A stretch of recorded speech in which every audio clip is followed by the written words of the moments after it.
आज की नई पीढ़ी हो सकता है कि संगीतकार उषा खन्ना के नाम से अनजान हो, लेकिन उनकी धुनें ये पीढ़ी भी गुनगुनाती है। उषा खन्ना अपने हुनर के दम पर फिल्म संगीत की दुनिया में अभिन्न हिस्से की तरह शामिल हो गईं। हालांकि इस महिला संगीतकार ने पुरुष प्रधान इंडस्ट्री में बड़े बड़ों को टक्कर दी, लेकिन बेहद कर्णप्रिय संगीत देने के बाद वे इंडस्ट्री में तो बनी रहीं, पर उन्हें वो मुकाम नहीं मिला जिसकी वे हकदार थीं।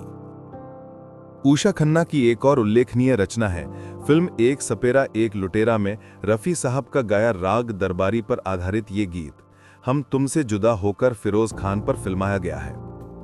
उषा खन्ना के संगीत निर्देशन में सुमन कल्याणपुर के साथ गाया रफी साहब का युगल गीत तुम अकेले तो कभी बाग में आज भी स्मरणीय है।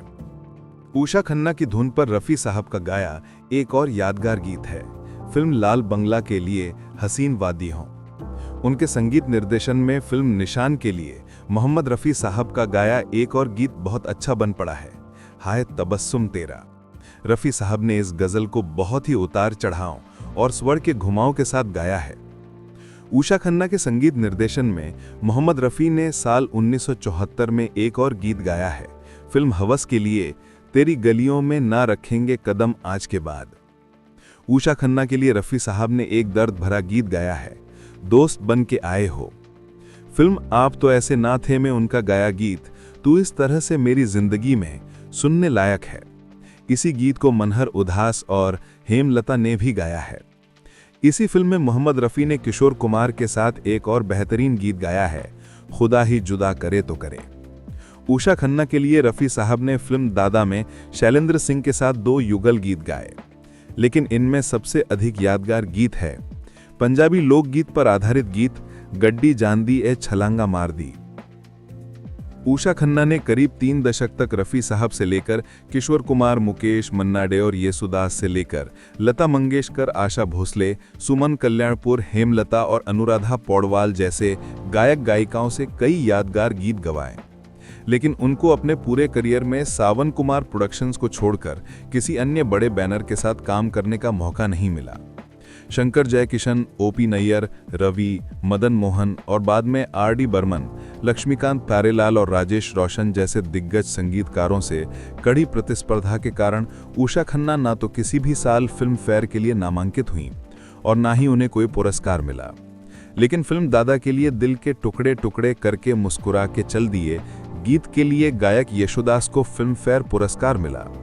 फिल्म सौतन के गीत के लिए शायद मेरी शादी का ख्याल दिल में आया है के लिए किशोर कुमार को फिल्म फेयर के लिए नामांकित किया गया। उषा खन्ना ने तमाम चुनौतियों और प्रतिस्पर्धा के बावजूद पुरुष प्रधान संगीत की दुनिया में अपना एक महत्वपूर्ण स्थान बनाकर महिला संगीतकारों के लिए रास्ता बनाया। वो हिंदी फिल्म संगीत की सबसे सफल महिला संगीतकार मानी जाती हैं।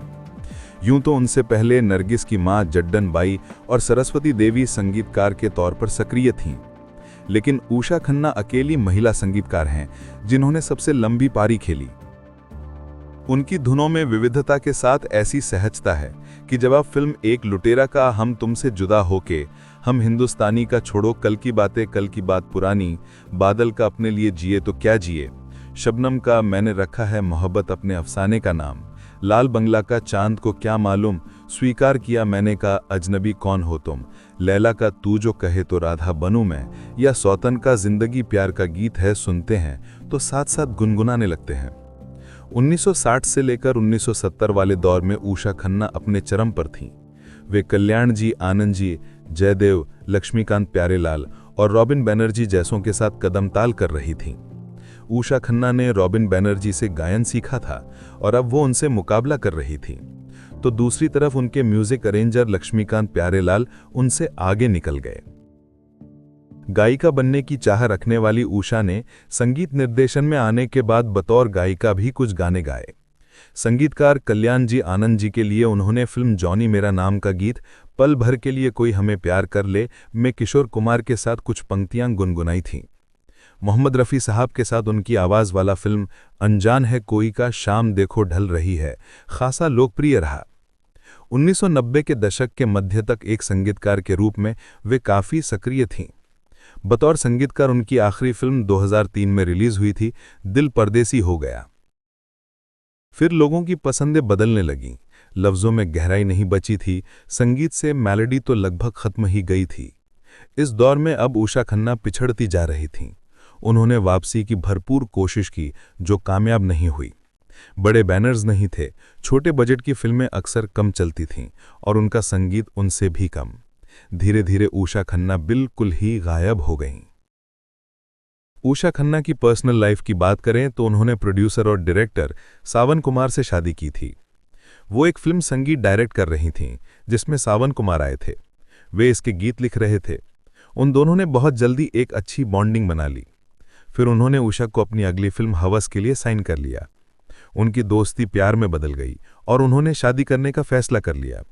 हालांकि उनकी शादी में उनके परिवार वाले शामिल नहीं हुए थे, लेकिन ये शादी 7 साल बाद ही 1980 के आसपास टूट गई। इंडस्ट्री से हर कोई हैरान था कि क्या वे वाकई में अलग हो गए। दरअसल सावन कुमार की कई लड़कियों से दोस्ती थी, जो उनकी शादी टूटने की वजह बनी। कुछ समय पूर्व सावन कुमार का निधन हो गया। उषा खन्ना ने अपने फिल्मकार पति सावन कुमार की ज्यादातर फिल्मों का संगीत दिया। ये जुगलबंदी बाद में तलाक के साथ टूट गई। लेकिन विडंबना देखिए या मजबूरी, सावन कुमार ने सौतन फिल्म का संगीत उन्हीं के जिम्मे किया। उन्होंने भी अच्छा संगीत दिया। उस फिल्म के लगभग सारे गाने हिट हुए थे। सावन कुमार की पहली ही फिल्म हवस का गाना था तेरी गलियों में ना रखेंगे कदम, आज के बाद उन पर सटीक बैठती है। दुनिया को बेहिसाब सुरीला धुनें देने वाली उषा खन्ना कई साल से फिल्मों से दूर हैं, लेकिन उनके सैकड़ों गाने संगीत प्रेमियों के दिलों के आसपास हैं।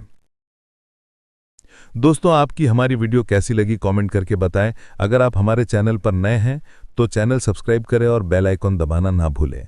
जल्द मिलते हैं किसी और वीडियो के साथ। तब तक के लिए आदाब, नमस्कार, खुदा हाफिज।